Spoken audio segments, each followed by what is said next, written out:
Good morning, everyone. Today is our last lecture about facility management and safety. Unfortunately, Musad has some very important family work to do, so he couldn't come today. So I'm going to give this short presentation. We will be focusing on the questions that will be asked during the survey. What will be the different types of observation to be done, will be done during the survey. And if we have 5 minutes left, I will ask Dr. Taha to give a small presentation about anything, whatever he wants. So what are the ESR standards related to FMS? These are FMS 9, 21, 22, 24, and 32. FMS 9 is about radiation safety, 21, 22, 24. These are related to fire safety. And FMS 32 is related to the medical gas safety. Actually, FMS covers safety for even more than this, okay?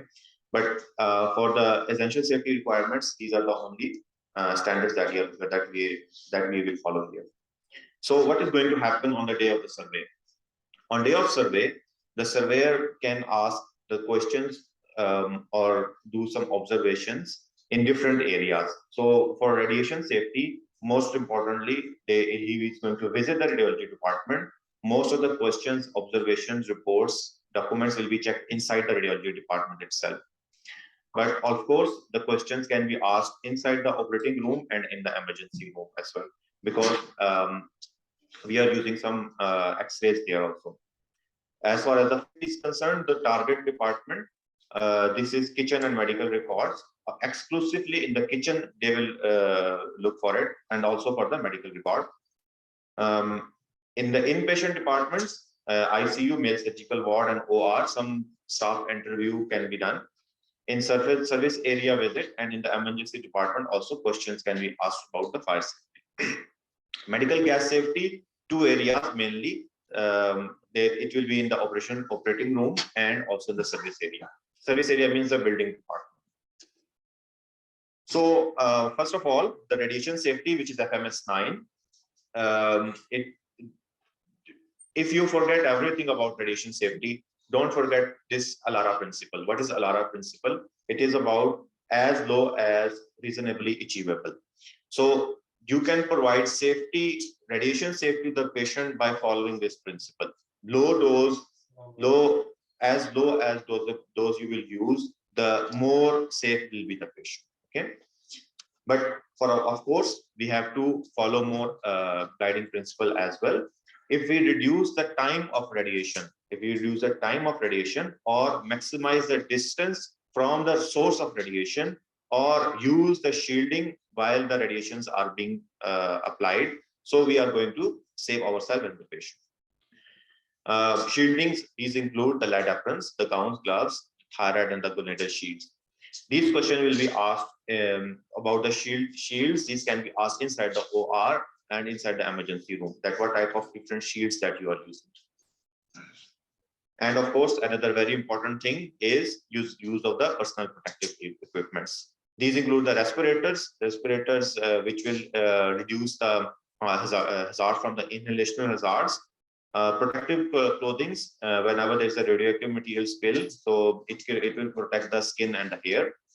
Usually it doesn't happen in normal circumstances, but protective clothing can save us from that. Very important for the radiology department is the dosimeter.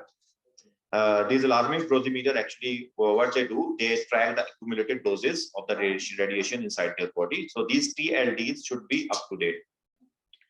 One question can be asked from in the OR, that TLD, where the TLD should be used. Is it applicable in the operating room or in the emergency room, because you are using the X-rays there?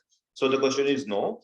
Why? Because TLDs are only applicable in area where radiation is used 24 hours, not in areas where radiation is not used as 24 hours. So in ER or in the real OR, we are using for just for one surgery or two surgeries like that. Okay.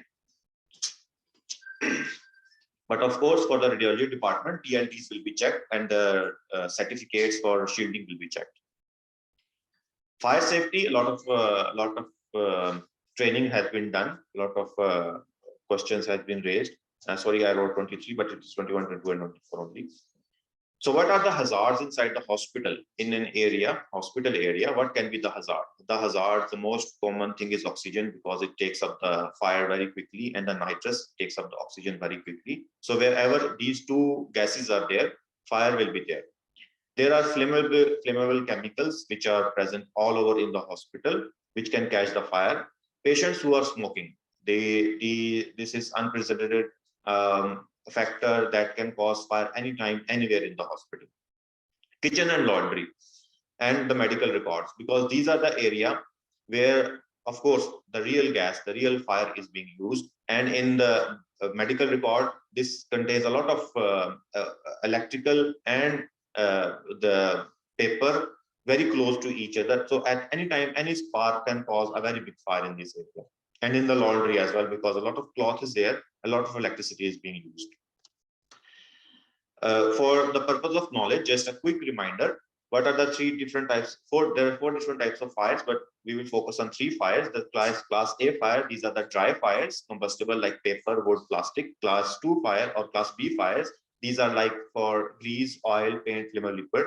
And class C fires are electrical fires. Class D fires, these are very special fires like sodium, potassium, these type of fires. Okay, magnesium. We read in our schools. In class A fires, usually we are using the wet chemical or the water. Okay. In class B fires, dry chemicals are used like carbon dioxide and other agents. In class C fires, this is from electricity, so a non-conductive agent is used. And in class D fires, combination of these fires are used. But mainly, if you will reduce the source, that oxygen, if you will stop the oxygen, class, there will be no chemical reaction, there will be no fire. Very important question for all the staff. Of course, 100% this question will be asked everywhere. In any unit, in any department, wherever they will visit, they will ask you about the fire safety procedure, race and pass. So for all of you, once again, what is race? Race consists of four words, R-A-C-E. Race, R mean rescue anyone who is in the immediate danger of the fire. Okay. This does not mean run. Run if you're alone, of course, you are not with the patient, so run. So you have to rescue the patient. A mean you have to start the alarm, okay, and announce the code red. At the time of announcing the code red, very important for all the head nurses. This is the time that once you discover the fire, shut off the oxygen valve. Okay, very important. Rescue and shutting off the oxygen valve. These are the first most important responsibility of the head nurse or the charge nurse or the nurse who is present inside that department at the time the fire will start.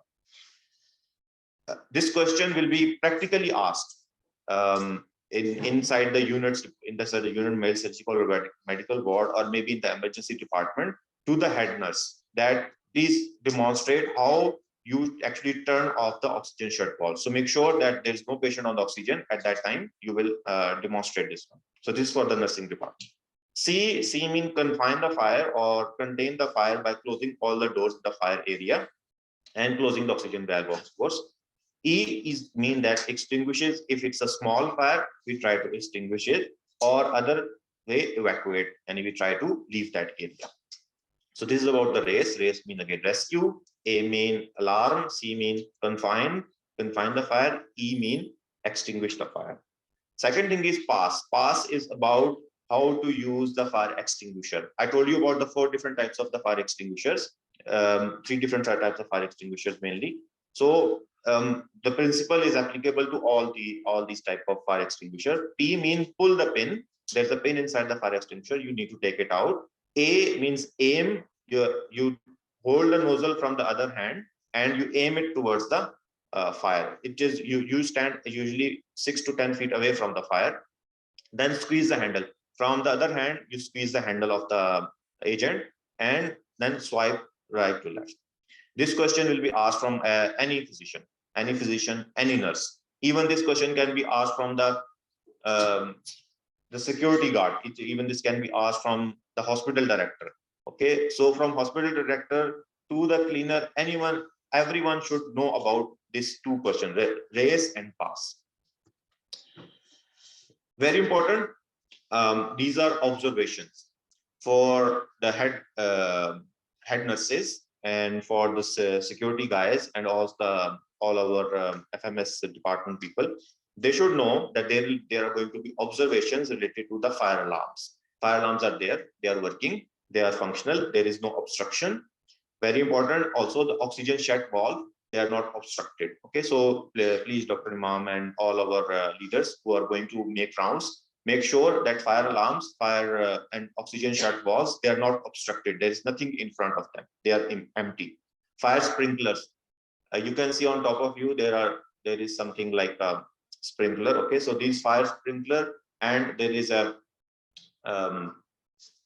sensor. This sensor is about the smoke sensor. No, it's a heat sensor. Okay, it will sense the heat and sprinkler will start. So even there is a lot of smoke, it will not start unless there is a specific amount of heat.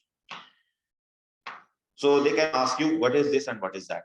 Usually it was in our first Sabahi, but not in second and third they did not ask about fire sprinklers. But inspection and reports will be checked. Fire exit doors. Again, the leaders, the head of the department, the head nurses, please make rounds, make sure that the fire exit doors, these are not blocked by anything. Yesterday's observation that the fire exit doors were blocked. So fire exit doors must not be blocked. Third most important, the fourth most important thing is the fire alarm response to the elevators.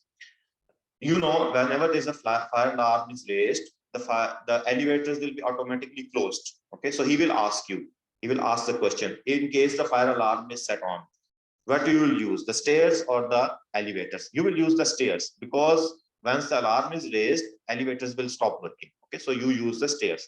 Which stairs you will use? You use the fire exit stairs. Okay, not the central stairs. But if the central stair, which is near our elevators, you can use that one also. But usually from the departments, every department, they have their own fire exit stairs.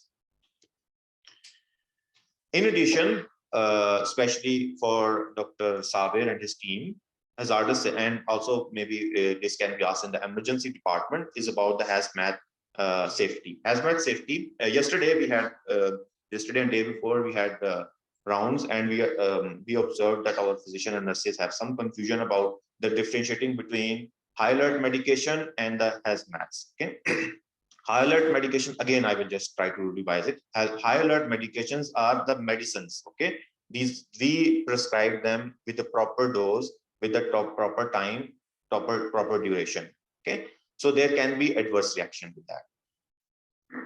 HAZMAT, these are chemical. They inadvertently they will cause harm to the patient. You try whatever you try to test those, they can cause the harm. These are either the biological material, these are a chemical, radiological, nuclear materials. Okay, whenever they come in contact with the patient or any person, they inadvertently cause the harm to the person. Okay, so HAZMATs are different from high alert medications. Okay, just remember this one. HAZMAT protocols are different from high alert medications. High alert medications errors are different from HAZMAT errors. High alert medications errors are high alert medication error are prescribing, transcribing, dispensing errors. Okay, HAZMAT, when there is a spill. Okay, whenever there's a spill or whenever there is like leakage, so these chemicals can cause harm to the patient. If there are some hazardous material like pyodine, it is also included as a or alcohol. So if you will use in a tissue, it can cause tissue damage as well. So to be concise, what are the steps that will follow? Quickly, rescue, you have to evacuate the area. Confine, you have to confine the spill. There is special chemical. You open that yellow box or confine that spillage area. Report immediately. Just call the concerned person. Secure that area. Don't let anyone to enter in that area, and clean up. Then there's another chemical you just throw on that hazardous material and try to clean up. The cleaner or the concerned person will clean that area. Finally, about the medical gas system, this will be exclusively asked from the people who are actually concerned with the usage of the medical gas.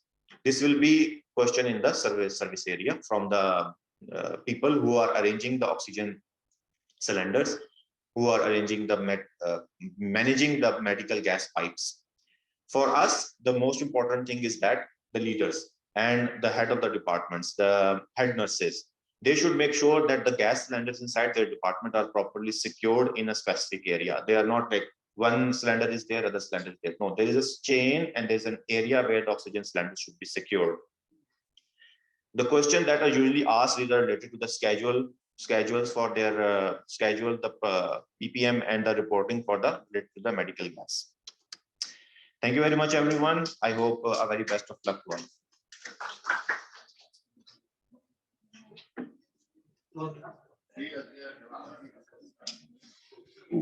Dr. Taha will speak about some surgery things.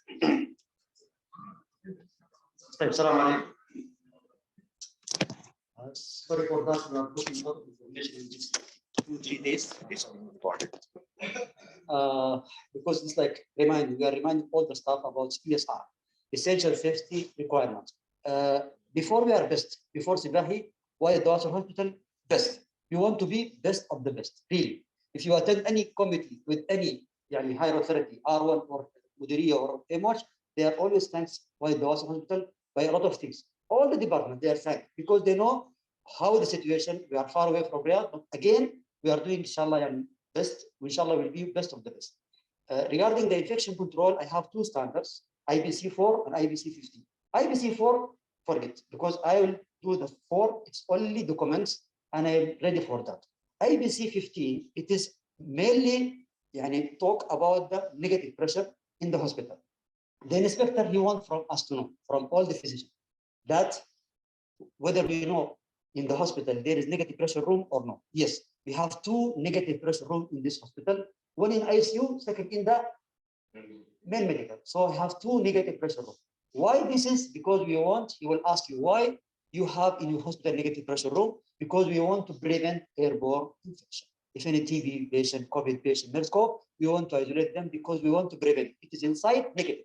Outside, it is nothing can be from inside to outside, logically. Second things he will ask you about, if you want to go through this room now and there is TB patient, what you will do? Simply the answer will be this fit test. That's you have to tell him, sir, I have my fit test. This is my size. Only he will ask you. Then I know that some staff, they are expired this fit test. Today, inshallah, I have to, inshallah, to renew as much as I can. But he will ask you, what is your fit test? This is our card. This is my size, finished. Then he will ask you, if you want to go through this patient room, what you will put, you should answer that I will put my size, but if it is not available, you should put what? Power. And power machine is available all the departments. This question simply he will ask you. Maybe he will ask to demonstrate, but always they are not demonstrate physician, they are demonstrate with the sisters. But this question you should answer. Second things, he will ask you, this TB patient now, you want to shift this patient to the CT scan or to the OR or anything. What is your plan? Answer is what? I should inform first the department, the receiving department, that this patient now is in isolation. Second things, there is one form inside the system named SPAR form. Please, you should just go fill that. There is why you are shifting because of the precaution. There is precaution, either contact, airborne, or it is there. If you answer this form, finish now. And always we are doing this for practical. Then he will ask about, maybe he will ask you about to do hand hygiene, maybe, which is very easy. Steps is there, poster is there. Then this is done in IBC 50. Mainly he will ask about the N95 mask, what is the role of negative pressure room, how you will shift the patient to other department, and how many negative pressure room in your hospital. This is all. Thank you.